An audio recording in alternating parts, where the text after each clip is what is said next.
సైబరాబాద్ పరిధిలో కూకట్పల్లిలో దారుణ సంఘటన చోటు చేసుకుంది. డబ్బులు ఇవ్వలేదనే కారణంతో ఓ ద్విచక్ర వాహనదారుడిపై 6 దుండగులు కత్తులతో దాడి చేశారు. ఈ ఘటన స్థానికంగా తీవ్ర కలకలం రేపుతోంది. పోలీసులు దీనిపై కేసు నమోదు చేసి దర్యాప్తు చేపట్టారు.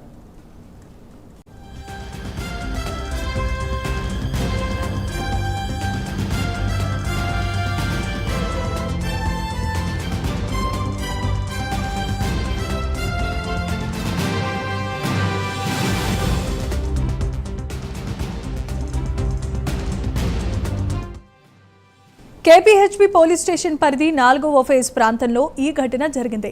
ద్విచక్ర వాహనంపై వెళ్తున్న ఒక వ్యక్తిని అడ్డగించిన 6 నిందితులు డబ్బులు ఇవ్వాలన్నారు. బాధితుడు ఎందుకు ఇవ్వాలని ప్రశ్నించడంతో ఆగ్రహించిన దుండగులు పదునైన కత్తులతో అతని భుజాలపై విచక్షణ రహితంగా దాడి చేశారు. గాయపడినప్పటికీ బాధితుడు చాకచక్యంగా అక్కడి నుంచి తప్పించుకుని దగ్గరలో ఉన్న సురక్షిత ప్రాంతానికి చేరుకున్నాడు. వెంటనే పోలీసులకు సమాచారం అందించగా సమాచారం అందుకున్న కేపీహెచ్బీ పోలీసులు సంఘటన స్థలానికి వేగంగా చేరుకుని కేసు నమోదు చేసి దర్యాప్తు ప్రారంభించారు. ఇదే అంశానికి సంబంధించి మరిన్ని అప్డేట్స్ ను మా కరెస్పాండెంట్ కుమార్ అందిస్తారు. కుమార్, థ్యాంక్ యూ జన్న. కేపీహెచ్బీ 4వ ఫేజ్ లో దారుణం చోటు చేసుకుంది. అయితే డబ్బులు ఇవ్వలేదని ద్విచక్ర వాహనాలపై కత్తులతో 6 వ్యక్తులు దాడి చేశారు. అయితే సైబరాబాద్ లోని కేపీహెచ్ పోలీస్ స్టేషన్ పరిధిలో 4వ ఫేజ్ ప్రాంతంలోని ఈ దారుణ ఘటన చోటు చేసుకుంది. ద్విచక్ర వాహనంపై వెళ్తున్న ఒక వ్యక్తిని కొందరు దుండగులు అడ్డగించి డబ్బులు ఇవ్వాలంటూ కూడా బెదిరించారు. దీనికి సంబంధించి బాధితుడు ఎందుకు డబ్బులు ఇవ్వాలని ప్రశ్నించడంతో ఆగ్రహంతో పదునైన కత్తులతో అతని భుజాలపై దాడి చేశారు. అయితే దాడిలో గాయపడినప్పటికీ ద్విచక్ర వాహనదారుడు అక్కడి నుంచి తప్పించుకొని సమీపంలో సురక్షిత ప్రాంతానికి చేరుకుని పోలీసులకు అయితే సమాచారం అందించాడు.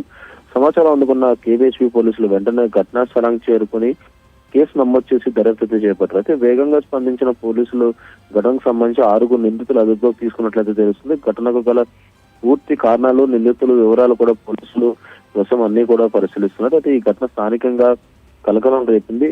ముఖ్యంగా నిందితులపై కఠిన చర్యలు తీసుకోవాలంటూ కూడా ఇటు స్థానికులు చెప్తున్న పరిస్థితి ఉంది. ఈ దృశ్యాలన్నీ కూడా అక్కడ సీసీటీవీ ఫుటేజ్ తో కూడా రికార్డ్ అయ్యాయి. అయితే ముఖ్యంగా ఈ సంఘటన ఆలస్యంగా వెలుగులోకి వచ్చిందనే చెప్పొచ్చు. అయితే ఒక వ్యక్తికి పై ఏదైతే అంటే దారి దోపిడీ లెక్క ఏదైతే 6 ఒక వ్యక్తిపై దాడి చేశారో, అయితే డబ్బులు ఇవ్వాలని అడిగినందుకు అలాగే తను ఇవ్వకపోవడంతో కూడా తమతో పట్టించుకున్న కత్తులతో ఒక్కసారిగా దాడి చేయడంతో కూడా నిందితుడు వెంటనే పోలీసులను అయితే ఆశ్రయించారు. అయితే ప్రస్తుతం పోలీసులు అక్కడ సీసీటీవీ ఫుటేజ్ మొత్తం కూడా పరిశీలించిన అనంతరం కూడా ఈ 6 ఎవరైతే ఆ వ్యక్తిపై దాడి చేశారో వాళ్ళందరినీ కూడా అదుపులోకి అయితే తీసుకున్నారు. ప్రస్తుతం అసలు వాళ్ళని కూడా పోలీసులు అయితే విచారిస్తున్నారు. అసలు ఈ దారి దోపిడీలు ఎప్పటి నుంచి చేస్తున్నారు, అలాగే కేపీహెచ్ ప్రాంతం అంటే ఎప్పుడు రద్దీ ప్రాంతం ఉంటుంది, అయితే అక్కడ కూడా ఇలాంటి దారి దోపిడీలకి ఎలా పాల్పడుతున్నారనే దానిపై ప్రస్తుతం విచారణ అయితే కొనసాగుతుంది. Jemimah, thanks for the updates Kumar.